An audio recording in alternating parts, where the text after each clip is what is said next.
Good morning twelfth class. आज हम second book शुरू कर रहे हैं। सेकंड बुक जो है भारत के बारे में, तो आज फर्स्ट चैप्टर करते हैं जो है जनसंख्या, वितरण, घनत्व और वृद्धि और संगठन। ठीक है, सबसे पहले मैं आपको एक न्यूज़ की कटिंग दिखाती हूँ। देखिए, ये है अप्रैल में जो रिपोर्ट आई थी, भारत की जनसंख्या चीन को छोड़ के आबादी में, जनसंख्या में नंबर 1। ये कटिंग आई थी, मैंने भी ऐसे ही काट के रखी हुई है। और कितनी थी उस वक्त हमारी जनसंख्या? 142.86 करोड़। तो देखिए, आज जब मैं पढ़ा रही हूँ तो भी मैं ऐसे कटिंग रखती हूँ।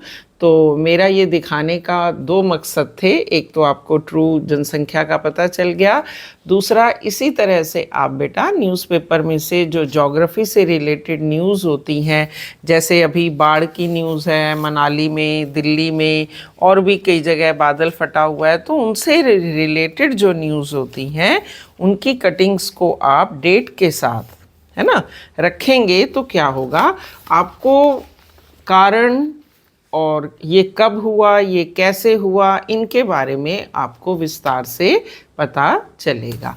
तो सबको क्लियर है, जनसंख्या में भारत ने चीन को छोड़ दिया। अब जनसंख्या की दृष्टि से भारत का वर्ल्ड में पहला स्थान है और हम 142 करोड़ से ऊपर हो चुके हैं। अब ये एक ग्रेट न्यूज़ है या ये हमारे लिए एक चुनौती है, इसे हम आगे समझेंगे। अब सबसे पहले फर्स्ट क्वेश्चन करते हैं हम, जनसंख्या वितरण से आप क्या समझते हैं और जनसंख्या वितरण को प्रभावित करने वाले कारक कौन कौन से हैं। वर्ड वाली बुक में हमने जनसंख्या घनत्व किया था, इसमें अब हम जनसंख्या वितरण लेते हैं। Definitions will be always same, बस संसार है तो संसार यूज़ करो और भारत है तो भारत यूज़ करो। तो भारत में जनसंख्या वितरण का अर्थ होता है भारत के इतने बड़े क्षेत्रफल पर जनसंख्या की बसावट, और वो जनसंख्या हर जगह इक्वली डिस्ट्रीब्यूटेड नहीं है। मतलब पृथ्वी पर या भारत में जनसंख्या हर जगह असमान रूप से वितरित है। कहीं पर ज़्यादा लोग बसे हैं, कहीं पर बहुत कम लोग बसे हैं, कहीं पर लोग मध्यम स्तर पर, यानी वहाँ पर जो जनसंख्या का वितरण है वो मध्यम स्तर का है। तो ऐसा क्यों है? हर जगह पर इक्वली लोग क्यों नहीं रहते, बराबर से लोग क्यों नहीं रहते हैं? इसके बहुत सारे कारण हैं। कारण वही हैं जो हमने वर्ड वाली बुक में किए थे, भौतिक कारक, आर्थिक कारक, राजनीतिक कारक, सांस्कृतिक और सामाजिक कारक, और एक और इसमें जोड़ दीजिए जनानकीय कारक। जनानकीय कारक मैंने आपको बताया था, यानी जनसंख्या से संबंधित वो कारक जो जनसंख्या से प्रभावित होते हैं। अब इसमें सबसे पहले हम लेते हैं भौतिक कारक। भौतिक कारक में जलवायु, भूआकृति, जल और मृदा, ये 4 मेन कारक हैं। अगर आपको ये समझ में नहीं आए हों तो आप वर्ड वाली बुक के सेकंड चैप्टर को दोबारा से देख सकते हैं। सेम मैं अभी वही बताऊंगी, लेकिन आपको अगर क्लियर नहीं होता यू कैन रिवाइज इट। सबसे पहले है जल। देखिए, सब जगह जहाँ जहाँ पर शुरू में मानव ने स्थायी निवास करना शुरू किया था तो वो थी नदी घाटी क्षेत्र। नदी घाटी क्षेत्रों में रहने का उनका मुख्य कारण था जल। खेती करते थे, जल बहुत ज़रूरी है, लेकिन अगर आज इंसान खेती नहीं करता तो भी जल ज़रूरी है, क्योंकि उद्योग धंधों के लिए, रहने के लिए, अपनी दैनिक कार्यों के लिए, खेती के लिए, सबके लिए हमें पानी चाहिए। तो जहाँ जल इजीली सरलता से उपलब्ध होता है, जहाँ वाटर जो है वो इजीली अवेलेबल होता है, वहाँ पर जनसंख्या का वितरण ज़्यादा होता है। आप अपने इंडिया में से तो बहुत सारे एग्जाम्पल दे सकते हैं, जैसे गंगा यमुना का क्षेत्र है, जैसे गोदावरी नदी के क्षेत्र हैं, जैसे नर्मदा नदी के क्षेत्र हैं, है ना। जितनी भी नदी हैं उनके आसपास जनसंख्या का वितरण ज़्यादा है। दूसरा लेते हैं हम जलवायु। जलवायु यानी क्लाइमेट, जिन क्षेत्रों में जलवायु अनुकूल है।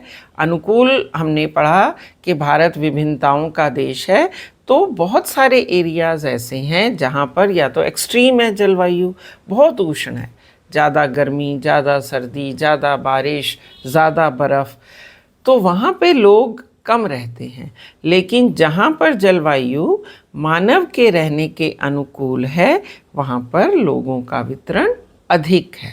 फॉर एग्ज़ाम्पल फिर वही आ जाता है, उत्तर भारत देख लीजिए, क्योंकि वहाँ बारिश होती है, वहाँ 4 मौसम है, खाने को भरपूर है, यानी जलवायु ऐसी है कि वहाँ हर तरह की फसलें होती हैं, इसीलिए वहाँ पर लोगों का वितरण ज़्यादा है।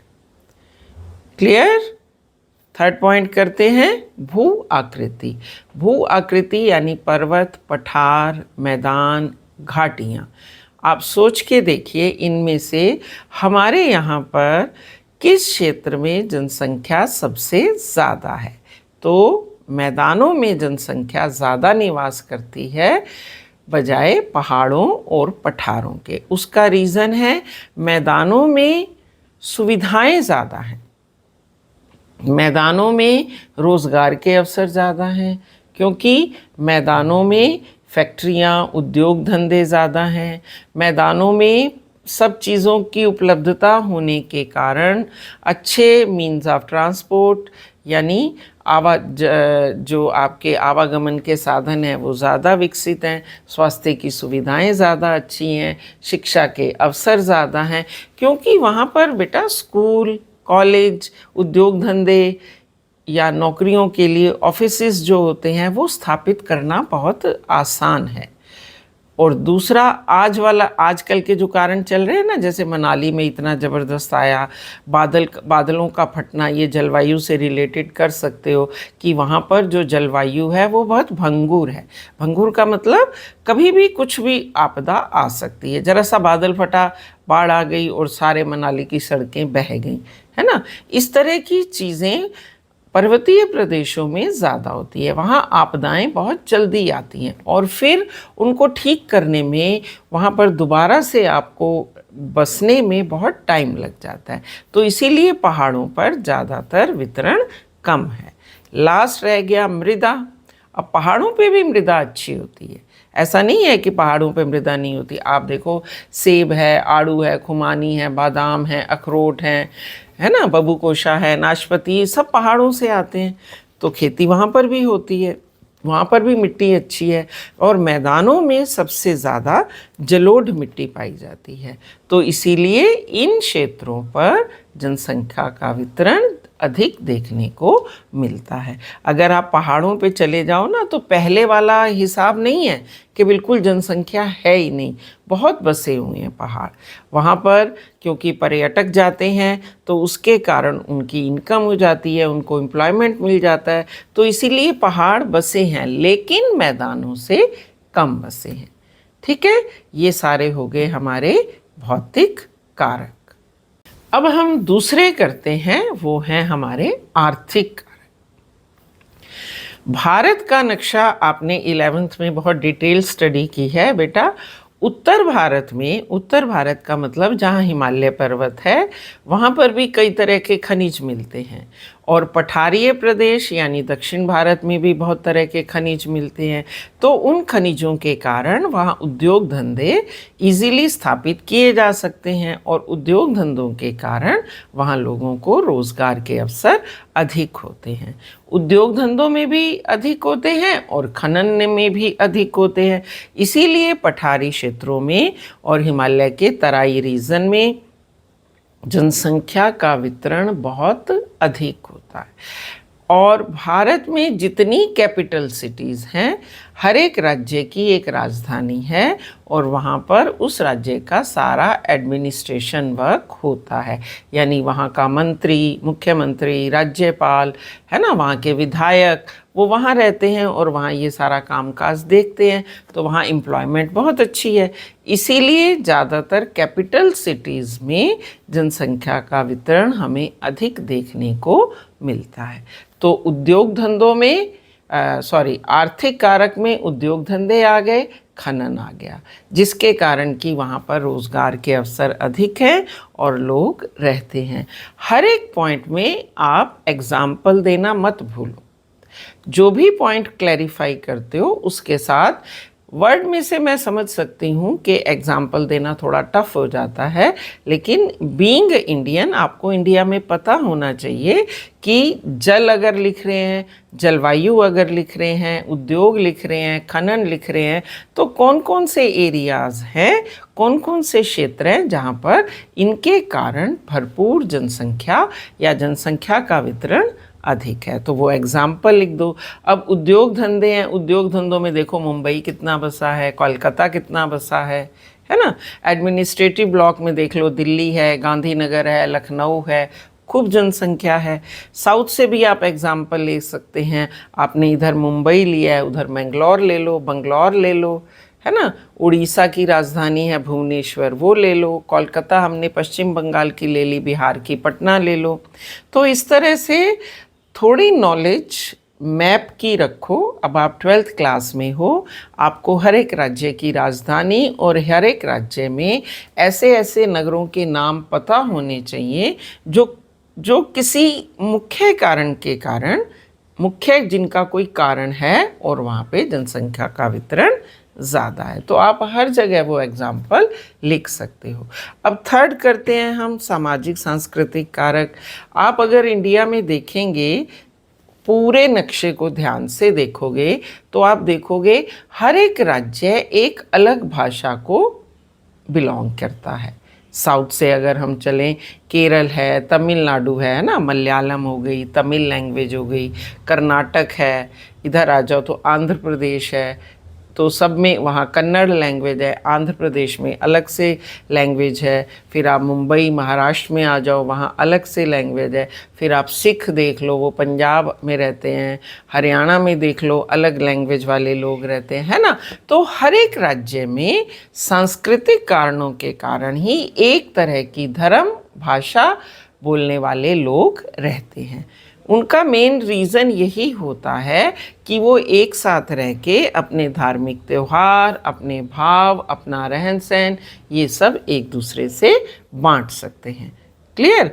अब लास्ट है जनांकीय कारक। जनांकीय मीन्स जनसंख्या से रिलेटेड। तो जनसंख्या में दो हैं जनांकीय कारक जो मैंने तुम्हें बताए, एक तो जन्म दर, एक मृत्यु दर, और साथ में आप प्रवास को ऐड करना चाहो तो कर सकते हो कि कई क्षेत्रों में जन्म दर और मृत्यु दर जनसंख्या के वितरण को प्रभावित करती है, और कई जगह पे प्रवासी जाके जनसंख्या का जो घनत्व है या जो वितरण है उसको बढ़ा देते हैं।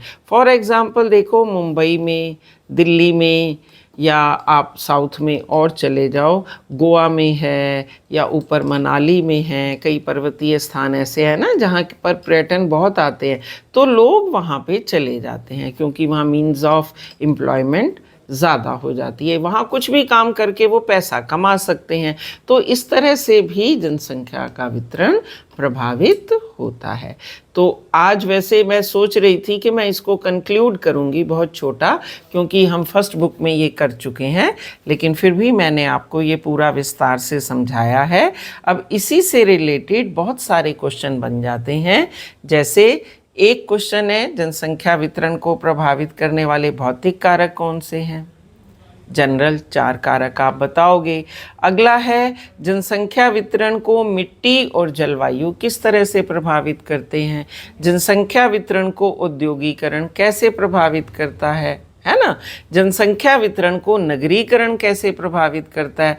तो 3-3 नंबर में, 5 नंबर में 1 नंबर में किसी भी तरह से ये क्वेश्चन आ सकता है। आप इसको बार बार बुक में से भी पढ़ो, और नहीं समझ में आता, इजी लैंग्वेज में मैंने समझाया है, इसको ध्यान से पढ़ो, सुनो और पढ़ो बुक में से, आपको ये क्लियर हो जाएंगे।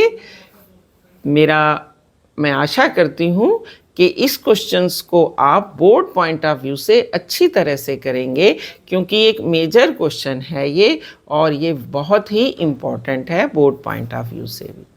ओके बेटा, ध्यान से करिए, मन लगा के पढ़िए, and hope you will get good marks. Thank you. Have a nice day. Goodbye.